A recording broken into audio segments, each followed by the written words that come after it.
തീർന്ന ബാറ്ററി നമ്മൾ അടുത്ത ഒരു സ്റ്റേഷനിൽ വീട്ടിലൊക്കെ ഗ്യാസ് തീരുമ്പോഴത്തേനും ഗ്യാസ് കുറ്റി കൊണ്ട് മാറത്തില്ല. കണ്ട ഈ ഒരു ബാറ്ററിക്കകത്ത് GPS കൂടെ ഉണ്ട്.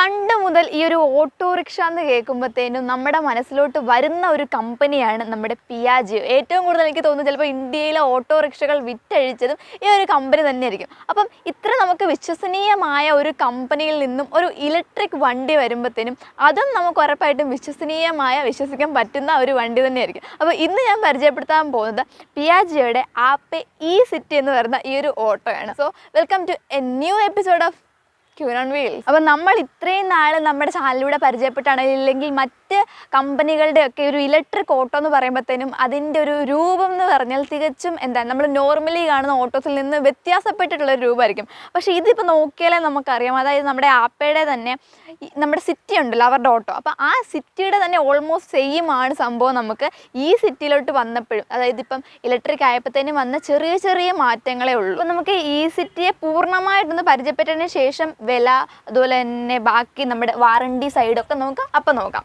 അപ്പോൾ ഓട്ടോ എന്ന് പറയുമ്പോൾ ഒരു തുറന്ന വാഹനം ആയതുകൊണ്ടാണ് ഞാൻ ആദ്യം തന്നെ എന്തായാലും അകത്തേക്ക് പ്രവേശിച്ചത്. കാരണം നമുക്കല്ലാതെ സൈഡായിട്ടൊന്നും പറഞ്ഞു പോയില്ലല്ലോ. ഓക്കെ, അകത്തേക്ക് വരുമ്പോഴത്തേനും തന്നെ നമുക്ക് ഈ ഒരു ഡാഷിന് ഒരു എന്താണ് ഒരു ഡാർക്ക് ആയിട്ടുള്ള ഒരു ബ്ലൂ തീം, ഒരു കടും ബ്ലൂ തീമാണ് കൊടുത്തേക്കുന്നത്. സൈഡിലായിട്ട് നോക്കുകയാണെന്നുണ്ടെങ്കിൽ നമുക്ക് സ്വിച്ചസ് കാണാൻ പറ്റും. നമ്മുടെ ഹെഡ്ലൈറ്റ്, അതുപോലെ തന്നെ വൈപ്പർ, ഹസാർഡിൻ്റെ സ്വിച്ച്, പിന്നെ അതുപോലെ തന്നെ നമുക്ക് ഇവിടെ ആയിട്ട് ചെറിയൊരു ചാർജിങ് ഔട്ടും കൂടെ കാണാനായിട്ട് പറ്റും. അപ്പോൾ ഇത്രയാണ് നമ്മുടെ ഒരു സ്വിച്ചസിൻ്റെ ഏരിയയിലോട്ട് വരുമ്പോൾ.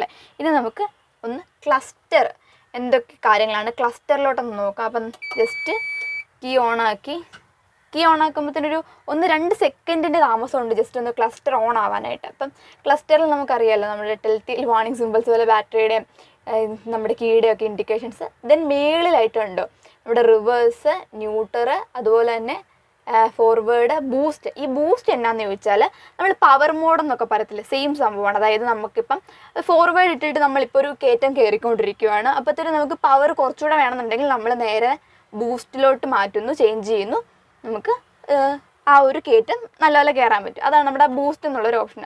അതുപോലെ തന്നെ നമുക്ക് നടുക്കായിട്ട് നോക്കുകയാണെന്നുണ്ടെങ്കിൽ നമ്മുടെ സ്പീഡോമീറ്റർ, അതുപോലെ തന്നെ എത്ര കിലോമീറ്റർ, പിന്നെ ഇവിടെ ആയിട്ട് കാണിച്ചിരുന്ന ഈ ബാർ എന്ന് പറഞ്ഞാൽ നമ്മുടെ ബാറ്ററി എത്ര ശതമാനം ചാർജ് ഉണ്ട്, ആ ഒരു സംഭവമാണ്. ദെൻ താഴോട്ട് വരുമ്പോഴത്തേനും കണ്ടോ ഈ ഒരു ചെറിയ നോബുണ്ട്, ഇതാണ് നമ്മുടെ ചേഞ്ച് ചെയ്യുന്നത്. റിവേഴ്സ്, ന്യൂട്രൽ, ഫോർവേഡ്, കണ്ടോ ഇവിടെ അതനുസരിച്ച് ഇത് നമുക്ക് ഇൻഡിക്കേഷൻ മാറുന്നുണ്ട്. ഇനി നമുക്ക് ഇതിൻ്റെ തൊട്ടടുത്തായിട്ട് കണ്ടോ ഇതാണ് നമ്മുടെ എമർജൻസി സ്വിച്ച്. ദെൻ റൈറ്റ് സൈഡിലായിട്ട് ചെറിയൊരു ലോക്കബിൾ ഗ്ലോ ബോക്സ്. അപ്പോൾ ഇത്രയും മിനിമലായിട്ടുള്ള എല്ലാ സൗകര്യങ്ങളുമാണ് നമുക്ക് ഇപ്പം ഇതിനകത്ത് വന്നിട്ടുള്ളതൊക്കെ. നമുക്ക് കീ ഓഫ് ചെയ്യാം.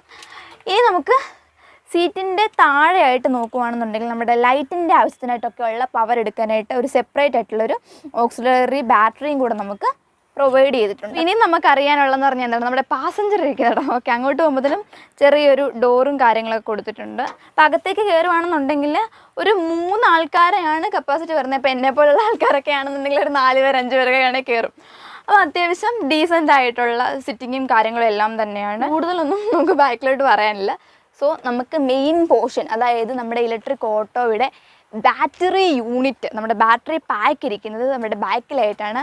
അതിന് വേണ്ടിയിട്ട് നമുക്ക് കീയും എടുത്തുകൊണ്ട് പോകണം, എന്നാലും അത് തുറക്കാൻ പറ്റത്തുള്ളൂ. ഓക്കെ, അപ്പം നമുക്ക് നമ്മുടെ ബാറ്ററി യൂണിറ്റ് ഇരിക്കുന്നത് ഈ ഒരു പോർഷനിലാണ്. അപ്പം നമുക്ക് കീ ഇട്ടിട്ട് ഓപ്പൺ ചെയ്യാം. ഇതാണ് നമ്മുടെ ബാറ്ററി പാക്ക്. ഒരു 3 ബാറ്ററിയാണ് വരുന്നത്. നമുക്ക് ഒന്നും കൂടെ ഓപ്പൺ ചെയ്യാം, ഒരു ക്ലിപ്പ് പോലെ. എന്നിട്ട് തുറന്നാൽ ഓക്കെ, ഇതാണ് നമ്മുടെ ബാറ്ററി. അപ്പോൾ ഇതാണ് സ്വാപ്പബിൾ ബാറ്ററിയാണ്. അപ്പോൾ ഞാൻ പറഞ്ഞ സ്വാപ്പിംഗ് ടെക്നോളജി എന്നാന്ന് ഞാൻ പറഞ്ഞുതരാം, എന്നിട്ട് ഇതിനെക്കുറിച്ച് പറയുമ്പോഴേക്കും നിങ്ങൾക്ക് കൂടുതൽ മനസ്സിലാകുന്നത്. നമ്മുടെ ബാറ്ററിക്ക് ഞാൻ ഒരു പ്രത്യേക ഒരു റേഞ്ച് പറയുന്നുണ്ടല്ലോ, ഇത്ര കിലോമീറ്റർ ഓടാന്ന്. അപ്പോൾ ആ ഒരു കിലോമീറ്റർ കവർ ചെയ്ത് കഴിഞ്ഞാൽ നമുക്കറിയില്ല, പിന്നെ നമ്മൾ ചാർജ് ചെയ്യണം. അപ്പോൾ നോർമലി ഫിക്സഡ് ബാറ്ററി ഉള്ളതാണെങ്കിൽ അങ്ങനെയാണ് അതിൻ്റെ ഒരു പ്രൊസീജിയർ. അപ്പോൾ നമ്മൾ ചാർജ് തീരുന്നു, വീട്ടിൽ പോകുന്നു, ഇല്ലെങ്കിൽ ഫാസ്റ്റ് ചാർജിങ് സ്റ്റേഷൻസിൽ പോകുന്നു, ഇത് കുത്തിയിടുന്നു. അപ്പോൾ നോർമൽ ചാർജിങ്ങിനൊക്കെ ഒരു 4 hours ഒക്കെയാണ് അവർ പറയുന്നൊരു ടൈം എന്ന് പറഞ്ഞാൽ. അപ്പോൾ നമുക്കറിയാം ടൈം കൺസ്യൂമിങ് ആണ്. അപ്പോൾ നിങ്ങൾ ആലോചിക്കുക, സ്റ്റാൻഡിൽ കിടന്ന് ഓടുന്ന ഒരു ഓട്ടോ ചേട്ടൻ ഇപ്പം ഒരു ദിവസം എന്തായാലും 80 കിലോമീറ്റർ അല്ലല്ലോ കുറഞ്ഞത് ഓടുന്നത്, അതിൽ മേളിലോടും. അപ്പോൾ അവർക്ക് ഈ ഒരു റേഞ്ച് വെച്ചുകൊണ്ട് ഇതെങ്ങനെ മുതലാവും എന്നുള്ളൊരു ക്വസ്റ്റ്യൻ എപ്പോഴും എല്ലാവരുടെയും മനസ്സിലുണ്ട്. അപ്പം നിങ്ങൾ ആലോചിക്കുക, ഒരു 80 കിലോമീറ്റർ കവർ ചെയ്തു, വീട്ടിൽ പോയിട്ട് ഈ 4 മണിക്കൂർ കളഞ്ഞിട്ട് വേണം കുത്തിയിട്ട് വരാനായിട്ട്. അപ്പോൾ ഇതിൻ്റെ ഇടയ്ക്ക് ഓട്ടോ വന്നവർക്ക് പോകാൻ പറ്റില്ല. അപ്പോൾ ആ ഒരു പ്രശ്നമാണ് ശരിക്കും ഈ ഒരു സ്വാപ്പിംഗ് ടെക്നോളജിയിലേക്ക് വരുമ്പോഴത്തേനും കട്ടായി പോകുന്നത്. അപ്പോൾ സ്വാപ്പിംഗ് ടെക്നോളജി എന്നാന്ന് വെച്ചാൽ നമുക്ക് കുത്തിയിടേണ്ട, കാരണം ഫിക്സഡ് ബാറ്ററി അല്ല ഇതിൽ വരുന്നത്. ഇത് എന്നാന്ന് ഞാൻ കാണിച്ചു തരാം. അതായത് നമ്മൾ ജസ്റ്റ് ഇതൊന്ന് തുറന്നിട്ട് നമ്മൾ ഇത് കണ്ടു, ഇവിടെ ചെറിയൊരു സ്വിച്ച് ഉണ്ട്. ഈ സ്വിച്ച് ഒന്ന് ഞെക്കിയാൽ ഒരു ലോക്ക് മാറിക്കിട്ടും. അതിന് ശേഷം നമുക്ക് ഈ ബാറ്ററി ഇങ്ങനെ വെളിയിലോട്ട് എടുക്കാൻ പറ്റും. അത്യാവശ്യം നല്ല വെയിറ്റ് ഉണ്ട്. ഞാൻ ഒന്ന് എടുത്ത് ഹോൾഡ് ചെയ്യട്ടെ. അപ്പോൾ ചാർജ് തീർന്ന ബാറ്ററി നമ്മൾ അടുത്ത ഒരു സ്റ്റേഷനിൽ പോയിട്ട് ഇങ്ങനെ ഊരിയിട്ട് അവിടെ ഒരു മെഷീൻ കാണും. അവിടുത്തെ പ്രൊസീജിയർ ഒന്നും ഞാൻ പ്രത്യേകിച്ച് പറയുന്നില്ല കേട്ടോ.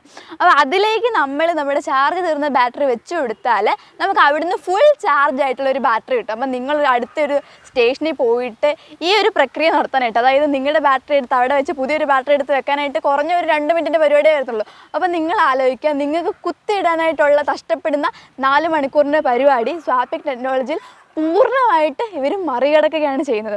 ഓക്കെ, ഇതിനി ഒന്ന് തിരിച്ചു വെച്ചോളൂ, നല്ല വെയിറ്റാണ്. നമ്മൾ വീട്ടിലൊക്കെ ഗ്യാസ് തീരുമ്പോഴത്തേനും ഗ്യാസ് കുറ്റി കൊണ്ട് മാറത്തില്ലേ, നമ്മുടെ തീർന്നത് കൊടുത്തിട്ട് പുതിയ കുറ്റി എടുത്തുകൊണ്ട് വരത്തില്ലേ. അപ്പോൾ അതാണ് ടെക്നോളജി. അതുപോലെ തന്നെ നമ്മൾ കണ്ട ഈ ഒരു ബാറ്ററിക്കകത്ത് GPS കൂടെ ഉണ്ട്. അതായത് നമുക്ക് ട്രാക്ക് ചെയ്യേണ്ടി പറ്റും. അപ്പം നമുക്കറിയാമല്ലോ, നമ്മുടെ ഇലക്ട്രിക് വാഹനങ്ങളിൽ വരുന്ന ബാറ്ററിക്കൊക്കെ അത്യാവശ്യം നല്ല വിലയാണ്. അപ്പം ആരെങ്കിലും അടിച്ചുകൊണ്ട് പോയാലും ഈ ബാറ്ററിക്കകത്ത് ചാർജ് ഉള്ളിടത്തോളം കാലം നമുക്കിതിനെ ട്രാക്ക് ചെയ്യാനായിട്ട് പറ്റുമെന്നുള്ളതാണ് ഇതിൻ്റെ മറ്റൊരു അഡ്വാൻറ്റേജ്. അതുകൊണ്ട് തന്നെ നമുക്ക് ഇതെടുത്തുകൊണ്ട് തന്നെ വീട്ടിൽ കൊണ്ട് വെച്ചേക്കാമെന്ന് ആലോചിച്ചാലും നടപടിയുള്ള കാര്യമില്ല. ഓക്കെ, അപ്പം നിങ്ങളിപ്പോൾ ഈ കണ്ടൊരു ബാറ്ററിക്ക് ഒരു 55 വോൾട്ട്സാണ് നമുക്ക് പവറും കാര്യങ്ങളും വരുന്നത്. ഓക്കെ, ഇനി നമുക്ക് മോട്ടറും കൂടെ ഇറങ്ങണം. കാരണം ഒരു ഇലക്ട്രിക് വാഹനത്തിൻ്റെ മെയിൻ പാർട്സ് ആണല്ലോ നിങ്ങൾ ഇപ്പോൾ കണ്ട ബാറ്ററിയും അല്ലെങ്കിൽ മോട്ടറും. ഇതിന് മുന്നേ ഞാൻ ചാനലിൽ കൂടെ പരിചയപ്പെടുത്തിയ മറ്റ് ഇലക്ട്രിക് ഓട്ടോകൾക്ക് മോട്ടർ കുറച്ചുകൂടെ താന്നായിരുന്നിരുന്നത്. അപ്പം നമുക്ക് കുറേ കണ്ട ആൾക്കാരാണെങ്കിലും ഒരു കുറ്റം പറഞ്ഞതും നെഗറ്റീവ് പറഞ്ഞ സംഭവം അതുതന്നെയാണ്. കാരണം കയറ്റമൊക്കെ കയറുമ്പോൾ ഇല്ലെങ്കിൽ അത്യാവശ്യം മോശപ്പെട്ടൊരു വഴിക്ക് പോയാൽ അടി തട്ടിയാൽ മോട്ടറിനൊക്കെ തട്ടില്ലേത്.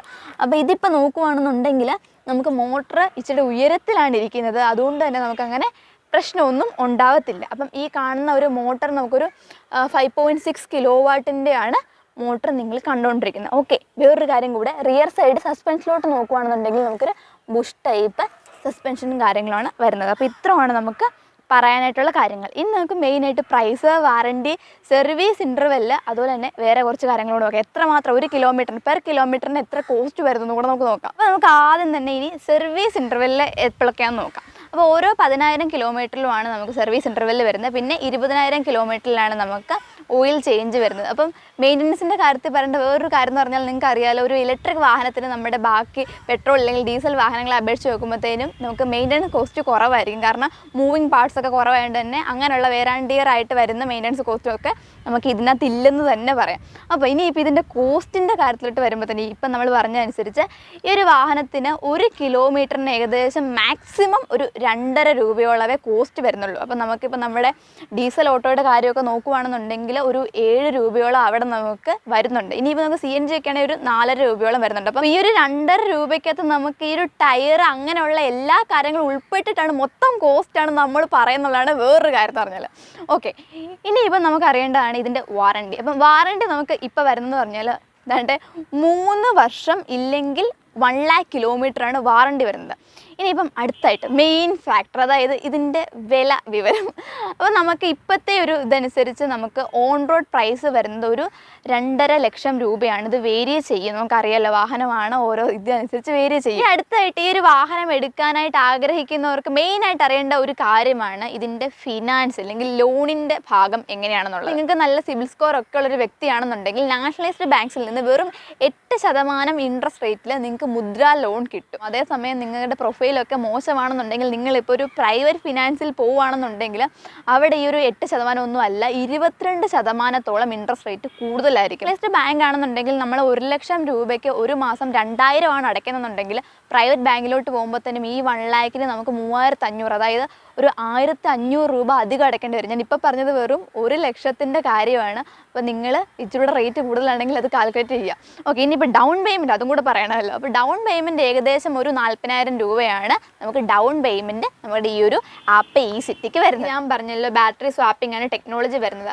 അപ്പോൾ നമുക്ക് ഇങ്ങനെയുള്ള സ്റ്റേഷൻസ് ഉള്ളതെന്ന് പറഞ്ഞാൽ ഇപ്പോൾ നമുക്ക് ട്രിവാൻഡ്രം, അതുപോലെ തന്നെ കൊച്ചി, കാലിക്കറ്റ്, ഈ 3 ജില്ലകളിലേ ഉള്ളൂ. ഓൾമോസ്റ്റ് നമുക്ക് കേരളത്തിൽ 19 സ്റ്റേഷൻസ് ഉണ്ട് ഇങ്ങനെ നമുക്ക് സ്വാപ്പ് ചെയ്യാനായിട്ടുള്ളത്. അപ്പോൾ നിങ്ങൾ ഓർക്കും ഇങ്ങനെയുള്ള ഈ ജില്ലകളിൽ നിന്നല്ലാത്തവരാണെന്നുണ്ടെങ്കിൽ ഈ വണ്ടി നിങ്ങൾക്ക് എടുക്കാൻ പറ്റും പറ്റുമോ എങ്ങനെയാണെന്നുള്ളത്. അപ്പം നിങ്ങളുടെ ഓപ്ഷൻ എന്ന് പറഞ്ഞാൽ നിങ്ങൾ ബാക്കി ഉള്ള നമ്മുടെ ഇലക്ട്രിക് ഓട്ടോകളിൽ കാണുന്ന പോലെയുള്ള ഫിക്സഡ് ബാറ്ററീസ്, അതായത് നമ്മൾ ചാർജ് ചെയ്ത് ഉപയോഗിക്കത്തില്ലേ, അങ്ങനെയുള്ളതായിരിക്കും. അപ്പം അതിന് നിങ്ങൾക്ക് ഏകദേശം ഒരു 110 കിലോമീറ്റർ ആയിരിക്കും റേഞ്ച് വരുന്നത്. ഓക്കെ, അപ്പോൾ ഇത്രയാണ് നമുക്ക് ഈ ഒരു ആപ്പ് ഈ സിറ്റിയെ കുറിച്ച് പറയാനായിട്ടുള്ളത്. അപ്പോൾ നിങ്ങൾക്ക് കൂടുതൽ ഡീറ്റെയിൽസോ ഇല്ലെന്നുണ്ടെങ്കിൽ ഇത് മേടിക്കാനായിട്ടുള്ള ഡീറ്റെയിൽസോ വല്ല കാര്യങ്ങൾ വേണമെന്നുണ്ടെങ്കിൽ ഇന്നത്തെ ഈ ഒരു റിവ്യൂവിന് വേണ്ടിയിട്ട് വണ്ടി തന്നിട്ടുള്ള നമ്മളുടെ ട്രിവാൻഡ്രത്തെ PMGയിലുള്ള ഒനീറോ എന്ന് പറഞ്ഞിട്ടുള്ള ഷോറൂമാണ്. അപ്പോൾ അവരുടെ നമ്പർ നമ്മുടെ ഡിസ്ക്രിപ്ഷൻ ബോക്സിൽ ഇടുക, ജസ്റ്റ് അവരൊന്ന് കോൺടാക്ട് ചെയ്താൽ മതി. അപ്പോൾ പുതിയൊരു വീഡിയോ ഇട്ട് വരുന്നവരെ ബൈ.